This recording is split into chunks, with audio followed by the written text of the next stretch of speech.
Hello and welcome back to the ARK of E podcast. I'm your captain, Noah, and I've got a very special guest back once again, host of the 2010s podcast, musician in his own right, and now officially our man in Texas. Welcome back, the dulcet tones of Mr. Nathan Stevens. Like I said before, I really need you as my hype man, press guy. I'm happy to do it anytime. It feels good. It feels like a really slick business card intro. But I'm so happy to be back on, and happy to chat some music, even though we have some kind of sad news as of this morning when it comes to the larger musical world. Yeah, we can open on a sad note so that we can end on a happy one. But yeah, I woke up this morning to see the article about the now late, great, incomparable Ryuichi Sakamoto, who I guess passed away on the 28th, but we just found out about it publicly today. You're hearing this like a week later, so keep that in mind. But yeah, it's April 2nd. But yeah, so I love that we both went to the exact same place, which is the 78 EP, Thousand Knives, which is a 6-track EP of just, yeah, incredibly ahead of its time electronic music that is, fantastic and complete. And I honestly, I had blanked on like he was doing film scores up through like as he was battling cancer. Like there's a lot of recent movies that I had no idea he scored. So I the next month is going to be a big like catch up session on all of that sort of stuff. But yeah, I just have to kind of start back at the beginning. Yeah, I really think Sakamoto is up there in the upper echelons of people like Tom Waits or Bjork, in terms of folks who started very early his work with Yellow Magic Orchestra. For me, I picked them over Kraftwerk. I think I prefer them to Kraftwerk. I still listen to them a ton. There's just such a playful plastic bounce to that music, and it was so influential to hip hop, electronica, pop going forward. Absolutely. And then the fact that decades upon decades later, he's releasing these incredible ambient albums and scoring The Revenant. And that's what I mean by that upper echelon of artists who never settled into a comfort zone, who seem to have a giddy joy of finding new sounds and growth and discovery within their own musical soul. And you could really tell that. And the reason I went back to Thousand Knives, it's my favorite work of his, but there is kind of that giddy joy to it. It's like it's so kid. Fun. Yeah. Absolutely. Go ahead. It's absolutely him like discovering, hey, here's all these new toys. And you can see how a lot of people would be like, I've literally never heard sounds like this before. And now it's like I can punch them into Logic and they're just all there, but the organically creating those things, but still have like, yes, keeping it fun and dancey and funky, especially on some of those early, more experimental electronic records. I think it was a way to get people into it that wasn't as maybe alienating as something like the Brian Eno stuff. That is like, you gotta come to it. It's not gonna come to you. This was definitely more inviting, in a very different way. So yeah, very sad loss, but I will highlight, on his site, there was, they listed one of his favorite quotes, which goes to everything that you're saying, but, I don't want to fuck it up, but I think I've got it right. It is, art is long, life is short, basically, is what it translates to. I don't think there could be a more poignant thing for him because of the outside's influence he has had on the musical world and how much joy he brought from his music, but then extending out into the influence it had. Hip hop would not be the same without him because Africa Bambaataa and Grandmaster Flash were huge fans. Obviously, electronic, would modern synth pop exist at all without Yellow Magic Orchestra? And I think the modern ambient landscape that we see with really incredible artists like Tim Hecker would be, I wouldn't say wouldn't exist, but wouldn't have the same wonderful mutations without him. So art is long because it's fractured and crystallized in all these different ways. And I just hope he wasn't in any pain as he left this world, and that he knew how much joy he gave to other people. Lots, yeah. Very beautifully said, my friend. All right, let's get a little bit lighter. You want to talk recent releases, or do you want to dial us back and take us through your journey at South by Southwest? let's do South by, because that's the most immediately joyous as compared to a pretty Oh, dour opening. absolutely, by all means. So you was this your first time, or I assume you've probably been once before when you were out there? Yeah, I had been the year before COVID shut down everything. I've never had a media pass. I did not have a media pass this year. This was completely on the kindness of strangers and various Word. record label friends, Awesome. which is fun. Yeah. Um, the I mean, the one year I had gone before was definitely more off South by shows, which is, events that are within the same week, but definitely not hosted by record labels, or if they are, they're indie record labels.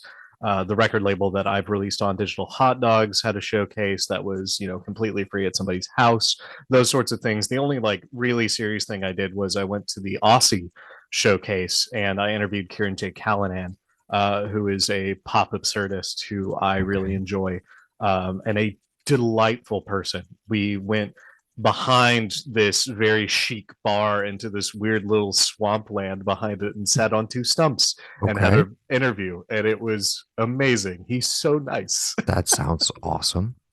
Is that going to be part of the 2010s in an upcoming episode? That's already been on. Oh, okay.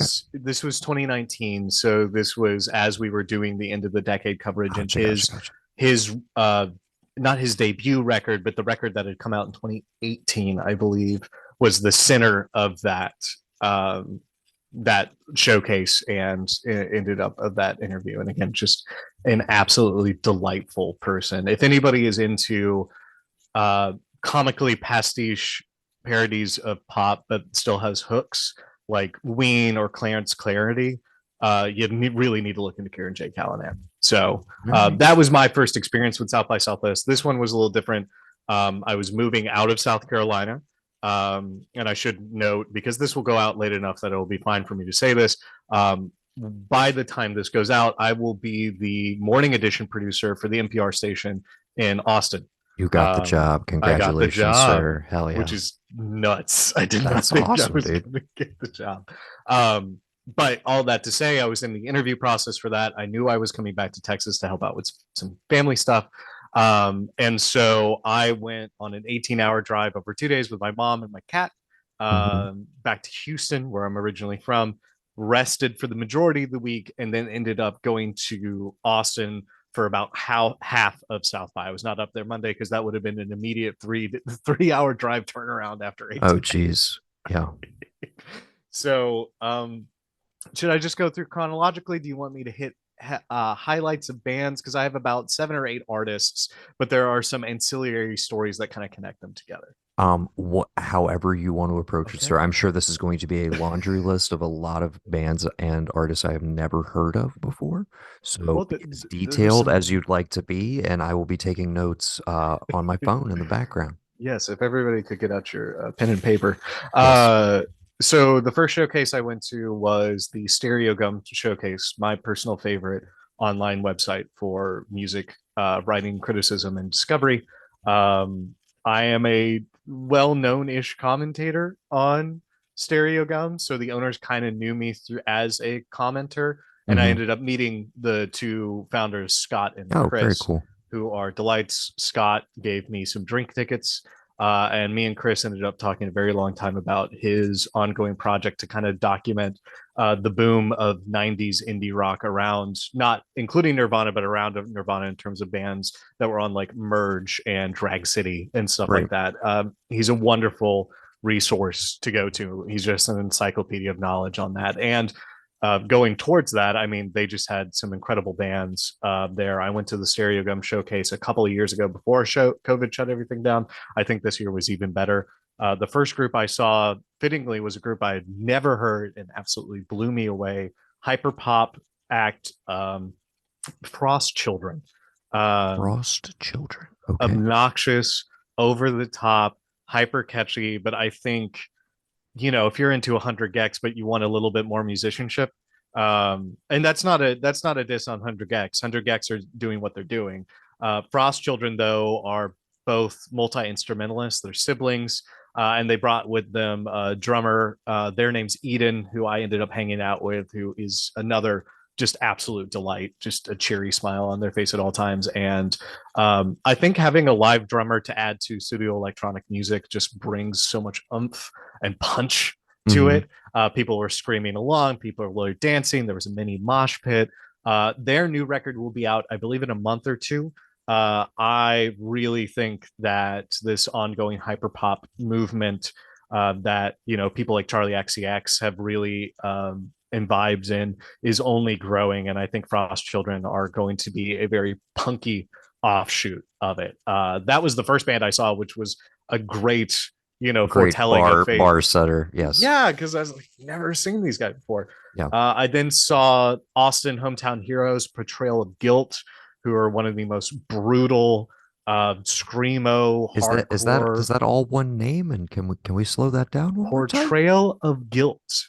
Oh, Portrayal of Guilt Portrayal is the of name of the band. Guilt. Okay, gotcha. Um, the most telling thing about them is that I believe their first EP was I Can Tell You What Pain Feels Like, which I said was a Converge-esque record title, and they've opened for Converge Totally, since. totally normal, calm sounding. Sounds like a really chill album. Something to throw on in the They have afternoon. another one called Christ Fucker. Christ Um, fucker. So Weatherbox, one of my favorite bands that doesn't really exist anymore, had an EP called Christ Puncher, which was just a bloody nail on the cover. They're a way less intense band than that would have you believe, but yeah, that should have been a split. That should have very been a split. yeah. We'll have to Uh, get them to hook up. Maybe we can get Weatherbox to start making music again. Sorry, uh, continue. Appropriately brutal. A very, I will say, clean in terms of time, not clean in terms of sound. Just 30 minutes of nonstop brutality noise. I adore that band. And I love that they're out of Austin and keeping up this tradition that came from Scratch Acid and Jesus Lizard and bands like that from Austin of just instant pummeling brutality. They were fantastic. The next, I saw Military Gun, who are kind of in the post-hardcore world. I saw them in a very weird show a couple of years ago in Great Falls, Montana. Okay. Scowl, Military Gun, Vane FM, and Touche Amore. I know one of those bands. Truly a remarkable post-hardcore and hardcore lineup. I got to talk to them a little bit, and they were like, "Yeah, that was a weird show, but a really good show." Mhm. Military Gun is definitely one of those that they had some sound issues, so I'm not going to say their show was amazing, and it's not their fault. Mhm. But if you are looking for a band that might cross over in the same way Turnstile recently did, Scowl, who was not there, but Military Gun and Scowl are the next two hardcore post-hardcore bands that I could see blowing up in a way where I hate to say it, normies will know them soon. Okay. Incredible amount of charisma from their front man, really wonderful melodic talents on top of still some really pummeling noise. Um, that was great. I got to see Barty Strange, who's great indie rock artist, but he didn't bring a drummer or a bassist. It was just him and another guitarist, and I thought it kind of lacked some punch. I really wanted to see a full show with him. So a little bit mixed on that. And that was These kind of were these all part of the Stereo Gum all part of the Stereo tent, Gum if you will? showcase. Okay, Yeah, gotcha, yeah, gotcha. yeah. Um, After that, I went to karaoke with some friends, and I was on my bike, and there was a massive lightning storm, so I was supposed to go to two more sets that night, and I did not. Oh, that's probably a safe decision. Okay. Including the people Who at did you miss? Top Shelf Records had a showcase that night, but they ended up inviting me to a secret showcase the next day, so I caught Cool. everything. And then I met the lovely people who run the Montreal Pop Festival, All right. and they invited me to a set. Same deal, which was that show was not outdoors, but to get to it, I was going to have to bike about 2 miles through the rain, which I was not going to do. They seemed very understanding about all of Mm-hmm. that. So missed those, but ended up playing pool with a guy who turned out to do merch with a bunch of bands. So he gave me the lowdown on what I should do the next day. The next day, I went to the Top Shelf record label showcase. I met my press contact there, saw a couple of bands. The main thing that happened at the Top Shelf record showcase was that a friend of mine is obsessed with a Chicago rock band called Rat Boys. And he told me under no circumstances was I allowed to leave Austin without a 1 out of 50 VHS merch Okay. that they were selling. Did you get Uh, it? yes, it apparently got back to the band that I was on a merch quest. And I ended up hanging out with them for a while, and they gave me the VHS for free. Uh, I have met the Rat Boys. They've you know the boys of Rat? yes, they have toured with All Get Out, Oh Brother, Manchester, a lot of the Southeast bands that I'm a huge fan of. They've made it down here a couple times. But yeah, they've been on at least two or three bills that I've caught in Columbia slash North Carolina area. But yeah, That makes sense because they're like it's homies a with good band. Wednesday, who's North Carolina, right? I think so. Yeah. Yes. Um, they were super, super nice. The set was incredible. They're another band that I would peg to break out, but they're really interesting crossover kind of between country rock and grunge almost. And Julia is a wonderful lyricist, great singer. And yeah, I think their next album that's going to come out this summer is going to be pretty incredible. Pardon me. But I just decided that the next time I go to any sort of festival, I need to have a quest ahead of time. Mm-hmm.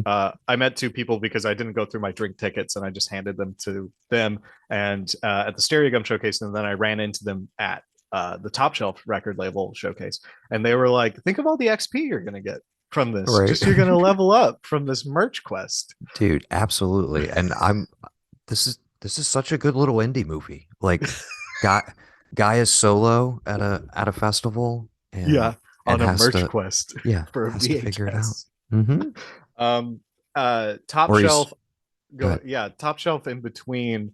I went to a very weird showcase that was on the rooftop of a Whole Foods. Um, Okay. and I will say that this did show parts of Austin I did not like. I got yelled at for breathing on the console of the sound guy, who is this ancient, crusty, dreadlocked white hippie. Okay. And I was like, all right, on top of a Whole Foods, Austin. Love it and hate it. And There's a turns out he meme in also there somewhere for sure. there you are a music producer, you play live. There are some sound guys, and I don't usually say guys, that I think would prefer for musicians actually not to exist because they Yes, ruin their perfect sound. exactly. That Yes. was that guy, because he ended up yelling at one of the artists too, Nuria Graham, who has made one of my favorite records of the year, Cyclamen. She is an Irish Catalan singer songwriter. Okay. Very um, intriguing. if you're into Joni Mitchell, if you're into Regina Spektor, especially, I would really recommend her because it's kind of this wonderful jazzy influenced folk pop that's very surreal in terms of its lyrical quality. I've been trying to get an interview with her for months, but the time zones just weren't working out because she lives Hmm. near Barcelona. And it was hilarious. Her manager was there and ended up recording me because I had knew all the lyrics to all the songs, because of course I did, because I'd been preparing for an interview. Right. Um, that just kept not happening. And so I went to Nuria afterwards and she was like, yeah, they said this guy was singing it. I was like, yeah, that was me because I'm trying to get an interview with you. And we ended up getting coffee the next day. Awesome. And just that interview's not up yet because I got the coffee shops. I was recording my iPhone. I'm turning that into a written interview. Hmm. Um, the way that she views music and goes about music is like a puzzle box being solved. She doesn't really feel in control of it, and I think it's a really interesting way that she looks at musicianship and lyrical narrative stuff. We had such a good time. She is so nice. Her backing band is all virtuosic, and outside of the hippie yelling at them, had a great time. The next one is the real. This band is legitimately going to be one of the biggest bands in the world within the next 3 years. They're called Bombing Tiger. They are a South Korean rap group. They're basically South Korean Brockhampton, but I think they're already better than Brockhampton, Okay. by a pretty considerable distance. I had a big stupid smile on my face the entire show. Say the name Uh, one more time for me. Balming Tiger, like a lip balm ing tiger. Um, they had wonderful choreography, great mix of rapping and singing, really an ability to connect with the crowd even when they were rapping in Korean.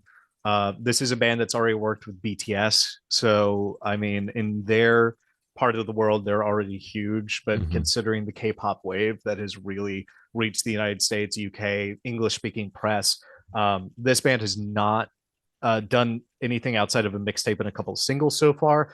I would be flabbergasted if their debut album, especially if they get BTS on it again, doesn't crack the top 20 here in the US. And their live show is that good. Hmm. It really is.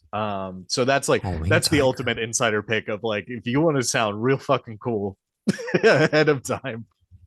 Got to get on um, Balming Tiger, bro. All Balming right. Tiger. And then I went to, yeah, two more, which was I went to the Father Daughter Record Showcase. I and interviewed this artist whose name I keep mispronouncing, which I'm so sorry because she even went through it. I just have dyslexia and have a hard time. But it's Mew Joy, Mew Ju, not Mew Joy, Mew Ju. She is a British Hong Kong singer songwriter, indie-tronic kind of stuff. Her newest album, Rotten Bun for an Eggless Century, is a really fascinating concept record with a lot of traditional Chinese instrumentation alongside some really incredible synth work. It is one of my favorite albums of the year, and she was able to pull it off with just her and a keyboardist live. It sounded just as massive as it did Wow. on record. She's really good live, and that's her debut album as a solo artist. So, really take interest in that. And then my cousin walked in. Turns out he's drumming for a band called Bloomsday now, who's on Father Daughter, which was hilarious. My press Cool. contact for Father Daughter was like, "Oh, you really love Andrew Stevens, huh?" Because I ran over to him and I hugged him. I was like, "Yeah, he's my cousin." And she was like, "Are you kidding me?" I was like, "Yeah, I'm as surprised as you are." Um, he's drummed for a bunch of different bands like Jay That's Sum awesome. and Howdy and Lamelda and stuff like that. But that was great. And then the guy I played pool with had told me this other band was playing at a place called Chess Club. They're called For Your Red. Really big, wacky Talking Heads B-52 vibes, multiple songwriters, math pop kind of stuff, really off kilter rhythms. I ended up meeting everyone around them before then. The pool player guy who did merch for them was also one of their roommates. The press contacted father daughter was best friends with the guitarist, and then I ended up standing next to a really lovely lady who was like, "Oh, do you know them?" I was like, "Yeah, I like heard them. The bassist is my son," who was, so Mama for Your That's Red was awesome. just so nice. Very cool. They're incredible. Their new record's coming out in a couple months. I'm hoping to interview them as well. Um, yeah, just a really off kilter, delightfully That delirious that sounds thing. right up my alley, honestly, Yeah, of all Foyer the Red things might we do. Foyer and Mew Joy might be your two. I think out of that group. But that was my time at South by Southwest. That's the insider scoop, y'all. Well, Yeah. I got to be honest with you. I've always wanted to do it, and it sounds like uh you're the guy to be my guide if I ever actually make Bro, it come out out. there. Dude, Come I out, would man. love to. I would love to. Um, I of course am always interested in the film side of things too. So I would, Yes. maybe we could tackle both angles. I could, Yes. we've had a website for 7 years. Maybe I could get a press badge. It's like we've got Can't be that hard. some readership. I, Uh, I gotta assume that NPR will actually give me a press badge next oh, year. dude. I mean, yeah, you're gonna have all the access for sure.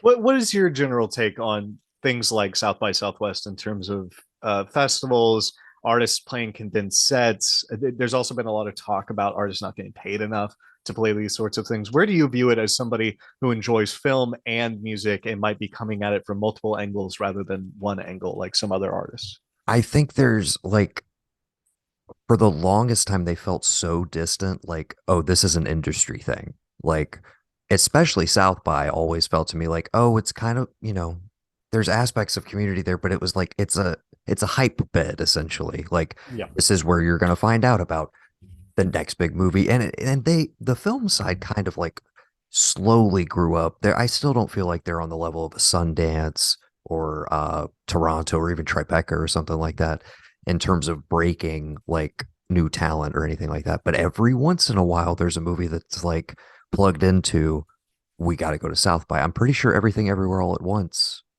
Yeah. had a premiere there. And of course, that is now our best picture winner from 2023. So, um, but yeah, I always wanted to go as a fan. I've never been to like a legitimate festival, like multi day sort of thing, but South by always seemed the most appealing because it's music, it's movies. There's all this other tangential stuff going on around. It's not this isolated like Bonnaroo. Here's our site. This is everything. Drive But in. it felt more like you can find all these cool little side things going on, and even if you're not part of the main event, you know, you can still find cool stuff, which sounds like you absolutely did. So, as far as on the artist side, it's like, yeah, I get how much of it is motivated by just like, okay, well, in the same way that We go out and tour a record that if we're on a particular size label, like we spend most of our money just paying back the CDs that we took out on the road with us, sort of thing. It's like, yeah, you do have to do those things that are like, well, we just got to get our name out there. We got to, every show's an opportunity to make a new fan, right? And so hopefully somebody who's going to stick with you. But yeah, it's also like you have such a tiny window, and because there's all of these other, you're competing for so much attention. It's like, yeah, how do you make that 20 minutes or that 15-minute set like worth it? How do you punch through when somebody's gonna, in all likelihood see anywhere between what, like 10 and 30 bands in a 24-hour period? Like, I mean, that was the thing when I was talking to Eden from Frost Children, because they were just like, they had been on tour with model actress who has just dropped a really incredible industrial album. It's like Nine Inch Nails, but even more sexually repressed. okay. I didn't It's know that was great. possible, but okay. But they were on tour, and then both of them got to South by, and then all of them were playing 2 to 3 shows a day. Frost Children, especially, was when I saw them at 2 o'clock, which is pretty early, at the Stereo Gum Showcase. Eden was like, "Yeah, that was our second show today," and I ran into them at the Whole Foods because they played there the next day too, and then played at the co-op house that I ended up seeing the top shelves. And I was like, "How are you guys not running yourselves into the ground?" And Eden was like, "Yeah, we are. We totally are." I was like, Yeah. "Okay." So yeah, there's obviously a physical toll to it as well, and I'm always intrigued by that because it's exactly what you were just saying. If we can play this enough and get enough people to notice us, because it's like, all right, you got 30 minutes, play your best shit, see what happens. You almost have to do that Russian roulette of like, when is my body going to break down on me? Because Right. you're not the, as much as the artistic world often gets shit on of just like, you're just, sitting back doing whatever. These folks, especially people like Frost Children, Military Gun, Foyer Red, um, have a lot of stage presence. And there's a Hmm. lot of jumping around and hooting and hollering. And, somebody as a drummer or a bassist is putting out an incredible amount of energy into this. And it's like, okay, so you're going to play 6 shows in 3 days across the city, bouncing around all of the time. And your hope is that you run into a record label agent, or you run into a radio producer, or you run into whoever and you impress that one person. But Hmm. what happens when the car crashes? What happens when the gear malfunctions? What happens when your body literally shuts down? And Yeah. that's what I worry about sometimes with South by. Yeah. Um, yeah, the burnout. It's definitely. And so how long does it run? Is it a 3 day or is it like a week? Mm-mm. It's like 2 weeks, but the 2 weeks. the Okay. opening is more film tech based, and tech is getting bigger and bigger in Austin, obviously. Hmm. Um, William Ryan Pritch, who I had on my podcast, who's a film composer, ended up not going to the music part of the festival because he's like, I'm not playing anything. I just did the soundtrack for a couple of documentaries. So that's, where I am. So he Hmm. ended up being there a week before I was, even though we're kind of on the same music side, but not really. Gotcha. So yeah, usually it's the film and tech first, and then it's the music. As far as other festivals that you've been to, I guess where does South by sit? Like, do you look forward to it? Is there that kind of like, all right, I got to get in the mental headspace of like this Well, for a week, or do you love it and dread it at the same time because of what it does to the town, etc. Or yeah, I mean it's a mix because my favorite music festival ever is probably it's no longer a thing, but Free Press Summerfest slash Day for Night in oh, Houston. okay. I saw Kendrick Lamar there. I saw Bjork DJ. I saw Aphex Twin. Some really incredible artists came through. Part of this is because Houston is so sprawly, but I got to drive in, find parking with like at a friend's house or something like that, walk over. Hmm. When South by happens, it is the entire city because the basis it was built on was, hey, a bunch of DIY folks want to have a week where we're going to have a bunch of friends and party, and we'll play at this venue and this venue and this house and this yard, and it's just grown and grown and grown exponentially until you're at this Hmm. point where it really is this codified thing. But it's still just within the city. Obviously, you can go away from it, But the places I've lived have usually been close enough that suddenly it's affecting my ability to get around the town, you know? Right. So that there's a little bit of dread there, but at the same time, I mean, there's as hopefully because there's actually a city council member Zoe who's working on getting artists more money as they come to South by. Hopefully, as the payment becomes better and better, we're going to be in a situation where South by really is this equitable thing that just is amazing because you can pop into any venue for an hour, see two artists, and be like, "Oh wow, that's incredible!" Yeah. Which is, I think, is the experience that just can't be beat with South by because you just never know. You're gonna run into a random record There's label more hosting stuff. discovery factor probably than any, I feel like at a bigger festival, it's like, oh, I'm killing time until I see the thing I'm really here to see. Oh, I happen to see somebody that, oh, they're pretty cool. Maybe I bought a new album or discovered a new band. But I feel like people don't really go to your Bonnaroos and your Coachellas, et cetera, to find new bands. It's like you're seeing people who have made it past several rungs of to get to this level. So I mean, that's almost the best thing about not having these top headliners. Like Bonnaroo would have like the Strokes or My Morning Jacket. mhm, South by wouldn't really have anything like that because we're not renting out arenas. You know, the largest venues are still going to have some pretty small bands or undiscovered bands, I should say, right, at the beginning of the day. So there is sort of this like more middle class, up and coming focus for artists, which I really love. You know, if I'm going to see the Strokes, I want to go see the Strokes. I don't want to see them at a festival right, necessarily. Um, because there's an inbuilt like you can only play this long there. right. Um, have you done Austin City Limits at all? Oh Have yeah, you been there? yeah. Do you have like a laundry list? Is it too long to go through? No, I think I've only been twice. I went over a decade ago. I think it was 2011. I saw TV on the radio, who was incredible. So jealous. That was my introduction to Twin Shadow and Young the Giant. Okay. And then the really big, I saw Stevie Wonder, which, That's yeah, awesome, but man. that's just a bucket list check off Absolutely. right there. Oh my God. And then I went the year before COVID and I saw Idols, Denzel Curry, Go Go Penguin, and the Smiths. Or not the Smiths, the Cure. Sorry. Um, not the Smiths, obviously. Nice. I saw the Cure. Very So cool. Idols is has been number one on my hit list for quite a while to see live. they're really good I need to do it. Need to do it. I missed them in Asheville once so far. I think that's the closest they've come. But Yeah. yeah. So to transition us slightly, Mm-hmm. uh, I'm going to Chicago in about a month, and I'm going to see Fever Ray Oh my god, I'm so live at the Salt jealous. Shed.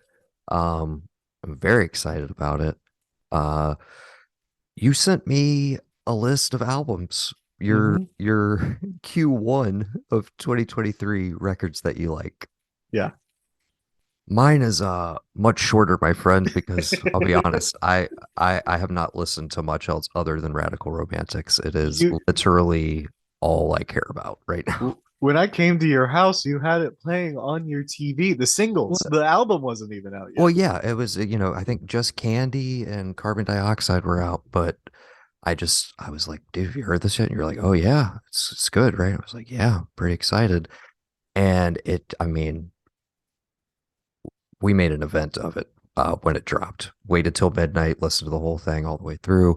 And yeah, it has not left my rotation for longer than like maybe 24 hours. Like maybe I've taken a day break from it, but I'm completely enamored with it. I think top to bottom, it's just there's not a bad or uninteresting track on it. The production is incredible. The stuff with Olaf in the first chunk is like everything could have hoped for.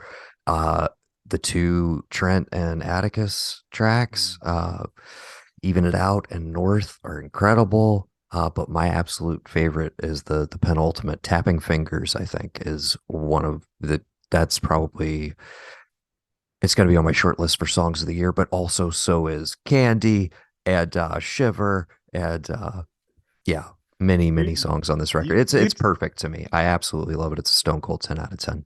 you texted me in the middle of my move back. and you're like, you have to listen to I this. was like, it's I, fucking incredible.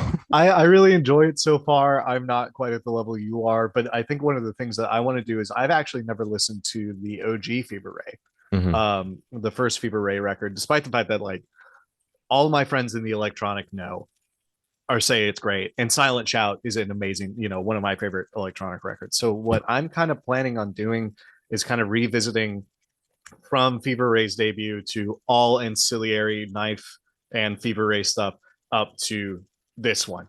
Yeah. I That way gotta I can, say, I don't, oh, go ahead. like when Plunge, the previous record, came out, Mm-hmm. I was definitely excited for it. And it wasn't this like, oh, it didn't quite deliver. It was just like, oh, that was what it was. It was just like, this is this is Fever Ray. Like this is substantially a different thing. And it was like, okay, it's not the knife. You want it to be the knife, it's not the knife. Okay. But yes, to that point, Radical Romantics so much feels like it's everything. It's the Mm-hmm. knife, it's the first Fever Ray solo record, it's Plunge, it's everything swirled together, and a little bit of everything just coalescing. But yeah, I will say again, even some like the closer is a bold choice. Bottom of the Okay. ocean, which is 7 minutes of just basically vocalization and some really like distended, dark ambient synths. The first night we're listening to it, my girlfriend and I are like, we're loving it. We're like on cloud nine, and then that's the closer that it goes out on, and both of us were just kind of like, oh, that was that was kind of a thing, and it is one of those tracks that every time I've gone back to it subsequently, I'm like, oh, I get it. I get structurally where it occurs. Um, what I thought was maybe a little like, grading or like, hey, we does this need to be 7 minutes? Like, could we not get the same thing across? And then it's just like, no, I kind of like existing in it for as long as it wants to be there. And it's definitely a come down after a record that pretty much operates at like a 13 for most of it. Um, that it's just like you need a cool off almost. And I appreciate that more and more about it. But yeah. See, that's why I really want to go back to Shaking the Habitual Hmm. because when that came out, I was not nearly as into ambient music as I And am it now. has the way it's integrated in that record is more, I think it flows better. Whereas this Mhm. one feels like it comes out of nowhere where you're like, oh, all of a sudden we went from like all of this to just like literally the bottom of the ocean, like as quiet and as just like, Yeah, like kind of the denouement to it, rather absolutely. than Shaking the Vigil, which was like, I loved Full of Fire. And I was Hmm. like, or Eye for a Tooth. And I was like, why can't I have more bangers? And now that, like, we've had this conversation on the first time I was on of like how much I enjoy Tim Hecker now, how much I enjoy third string jazz. I'm like, Hmm. is that trough actually in the middle of the record going to be perfect for me now as Right. kind of I have a maybe you'll have him on at some point, maybe the most famous stereo go commenter, which is the most niche internet celebrity you could get, is a guy named Raptor Jesus. Raptor um, Jesus. and Okay. he had me on his podcast, which is kind of a history of music criticism, his personal relationship with music, and stereo gum. And he is a big believer in the science of sequencing. Hmm. He thinks there's a way and a method of doing it, and it's something he can speak on at length for a really long time. And I think though it's interesting that the knife has done this, and knife and related have done this in multiple different ways of like, okay, we're going to have what you were saying, these kind of sine waves going up and down throughout the record, or what happens on this newest record for Fever Ray, which is we're going to go all out, all out, all out, and then we're going to give you a little lullaby at the end. We're going to give you a little cool down at the end. Yes. I think they're both ways of going about it. I'm just kind of curious on like the methodology behind that sequencing and why. Yes. Raptor Jesus, you said? Raptor Jesus, I yes. definitely would be interested because I'm obsessed with sequencing in my own work where I have so many where it's like, oh, but if you put this there, oh, the transition's like that much better. Where and I will play around with multiple different versions and listen through them just to hear how stuff is going to connect and like where it puts you out overall. So Uh, your top three of the year are Fever Ray, and and Fever Fever Ray. Ray. Yeah. Uh pretty much. No, that is my I mean, if something tops that, let's be honest, if something tops that as my personal album of the year, um it's going to be an incredible year for music. Already has been. I will bring up my very brief list and see where we're at. Hold on.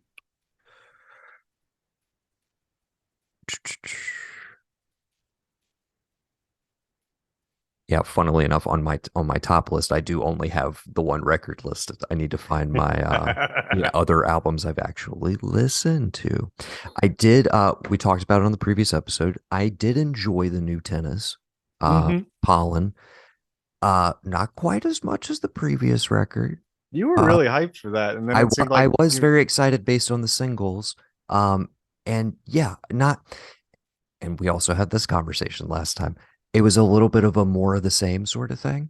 yeah. Uh and very a little bit one note, but then I sit here and I'm like, but I like tennis because of their sound and their vibe.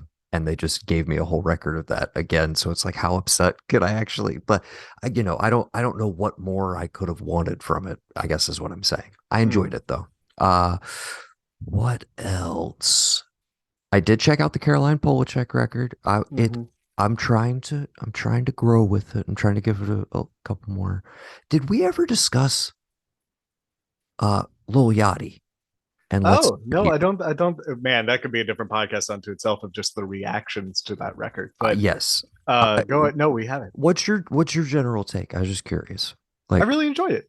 me too. And then I felt like then basically all the hipster music press was like, "Oh, we only like it because it's like the most pandering version of like an experimental record, and it's so like it's so obvious." And that reaction, I was like, "Go fuck yourself." The dude tries to do something like legitimately that is outside of his quote unquote comfort zone. Like I'm firmly just shifting my sound sonically, etc.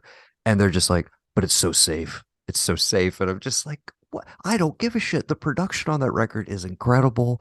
I've always enjoyed his vocal, but never particularly given a shit about him as a rapper personally. So for me, this was like, oh, you're doing a completely different. Like I went really hard for it, and then I was like, everybody just made me feel like a dick for liking it. And I'm like, what? Like, I don't know. I okay. We're two white dudes. Let's just get What? that out of the Yes, if that was not abundantly clear, we are both Caucasian individuals. way. This is true. The Pitchfork review from Alphonse Pierre, who is a guy I basically am constantly disagreeing with. I Um, hated that review with a uh, passion. and then That's the main reaction I'm yeah, referring to when I'm saying all this. yeah. You hit the nail on that. And Continue. then the Stereo Gum review of it basically it even took a couple of lines, like direct lines from Alphonse's review, which I found weird. But Mm, basically a complete relitigation. And the core of it was rap music is more important and vital now than rock music generally. It's a step back to consider rock music more artistically creative, artistically fulfilling, whatever, which is A, putting way too much on, oh, this is what you should do, Little Yachty. hmm Like, he's his own artist. You can have your own reaction to it and not enjoy it. But like, in terms of telling him that like what you're doing now is less creatively ambitious because it's Is a different genre. regressive in some way is ridiculous to And me. this Yeah. has just proved to me that the old school hip hop heads are the exact same assholes as the old school classic rock fans. They are the same people. Yes. They hate each other's music, but they're the Right. exact same people. It is the same mindset which says I have created these parameters of what is artistically fulfilling, and people who step beyond those are no longer interesting to me or are regressive. And I felt, again, two white dudes talking about two black dudes writing about it. So if someone wants to tell me back the fuck off, I'll back the fuck off. But it Right. was really weird for me to hear like, oh, he's pandering to like fucking like basic ass white kids. And I was like, you don't know. Like, Yachty's always been interested in rock music. And I felt like it was a logical step from what I think is the best mumble rap, psychic trap, whatever you want to call it, Jeffrey by Young Thug, which was a deeply psychedelic, weird ass trap rap album. And I felt like this is a fairly logical progression to go even more melodic, takes these strains of psychedelic rock music into it, and to say that it's normie, that you're pandering to white kids because you don't care about like there's just a lot of Well, assumptions and there. again, so much of it ignores like the influence of like on early hip hop from bands like Parliament, which had like some of the Atomic most Dog, man. absolute, but like all of the George Clinton projects, some of the most insane out there shit that like if somebody put that on a record today, you'd be like, are these people okay? Like, is Probably the not. is is everybody all right here? Um, and those records are so weird and out there. And I feel like when I was listening to this, I was like, it's more in a lineage of that to me than somebody who all of a sudden was just like, oh, I'm gonna kind of, I'm gonna chase like a pitchfork 8.5 out of 10 or something. It didn't feel like this like, oh, I'm chasing something or like I need to be taken seriously now. I know that's a lot of like maybe some of the pull quotes from like interviews around it. And it's like, yeah, maybe he did want to be taken more seriously. Was this the venue to do it? That's all debatable, but it doesn't feel like I'm putting on a character or a mask or something that's not inherently me. I'm like, these are your influences. This doesn't feel like it came out of left field, I guess is what I'm saying. Yeah, Yeah, and if you're all like, oh, he's fiction pandering, he's was like pandering, it's like baffling to me. pandering is not a hard like if you were going to really pander is not a hard left turn into a new genre. You know what I Right. mean? Like that's not a smart move corporate wise. Especially considering like my coworkers who are about 10 years younger, who just loved Poland, Yes, which the I adore as single. well. Yeah, I And love that song. and I tell them like, hey, have you checked out his new record? And I'm trying to hype it up to them. I'm like, it's quite the departure. You guys should check it out. Like, check it out on the way home from work. They come in the next day and they weren't feeling it. And I'm like, those are people that were way more into him prior. I'm like, again, that right there. He knew he was probably going to lose some people, but it's like this is the record he wanted to make. And Yeah. it got my attention. And I'm somebody who has again never been like, oh dude, I gotta hear the new Lil Yachty record. Like I gotta check this out day one. But yeah, it was Yeah, honestly it was very weird. it was that Questlove shout out that got me to do it in the first place. I follow Questlove on Instagram and Facebook, etc. And I was like, wait, what is this record he's talking about? And I was like, I'm gonna go listen to this immediately. Yeah. Uh, I so to move on, so I'm not just shitting on other music writers. I just Oh yes, disagree with them. yes, I just disagree with them. But I have a top three that's not one record over and over again. But I also yes. don't have a 10 out of 10 this year. So that seems more fair. Um, you have that anchoring point for this year so far. So I understand. My only other unmentioned one, and I only bring it up because the night we were lucky enough to perform together before you left, I talked to you a bit about the new Manchester single that had just dropped, Yes. and so the Valley of Vision, their new EP, which I'm not quite sure if this was like leftovers from the Million Mask of God, the previous record, or it was a self-contained like start to finish project, but uh it has a visual component, a short film that goes along with it, which you can watch in VR if you have Oculus or any of that stuff. Um, and that as a full-on experience, I didn't get to do the full VR experience, but um, as an experience, I really, really enjoyed it. Now, just speaking completely objectively, it's like half of this record I would cherry pick and like I'll listen to these in my normal day-to-day life. And then the other ones are kind of more mood pieces that I would have to, I Mhm. only want it when it's in the full context. But I just wanted to say when you and I initially talked about it, I was like, I don't know, the reaction of You're this one pretty might be weird. lukewarm on it. Yeah. And I love it, I guess is all I wanted to say. Is like it's actually really, really good. And if you haven't checked it out, check out Valley of Well, Vision. that's on the list. It's Yeah. on the list.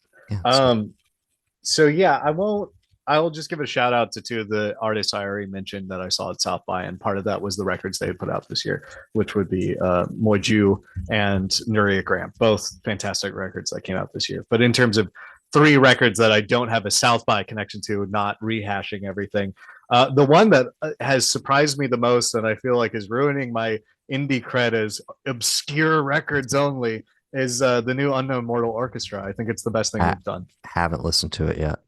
Sad to Um, say, I have not gotten to it yet. five or V. I'm assuming five. Yeah, I think it has two of the best songs they've ever made. That Life in the Garden.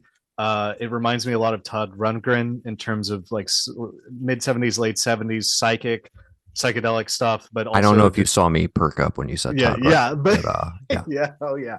Um, It's got some really interesting instrumental passages. It's very catchy. The guitar work's incredible, and it's very sad. What a So you Oh my know, God, what an album cover. oh yeah, also album of the year, Uh easy, easy. yeah, yeah, I mean I do adore the Radical Romantics cover, but there's so much going on here. This tells a whole story. This is what an album cover. Yeah. For V or 5. Yeah. Yeah. Uh, so yeah, great depressing psychedelic rock. Uh, I need to get to that one. the Now we're back to left field, so I can regain my indie cred. Yes. Um, Got to get it the back. There have been a couple of really interesting jazz records this year. Low Chord had a good one. There's a Helsinki Jazz Ensemble that just released a record that's really good. But the one that's really blown me away has been by a Berlin outfit called Conic Rose. They just released something called Heller Tag. And it is a really interesting combination of kind of new jazz, ambient, electronic. They have a full-time like Korg player on their team, and lo-fi hip hop. And it kind of goes through all of those motions, sometimes within one song, but often just in terms of this ride throughout the record. I keep returning to it, I think, because it keeps surprising me. It really doesn't rest within any one comfort zone within the larger jazz world. They're obviously very virtuosic, but they never let it get in the way of the key harmony, melody, or rhythmic work, which really impressed me as well. It's probably my jazz record of the year so far. Awesome. Another killer album cover as well. Yes. Gorgeous looking. Okay, Heller Tag by Conic Rose. All right. And what's And what's then the number one?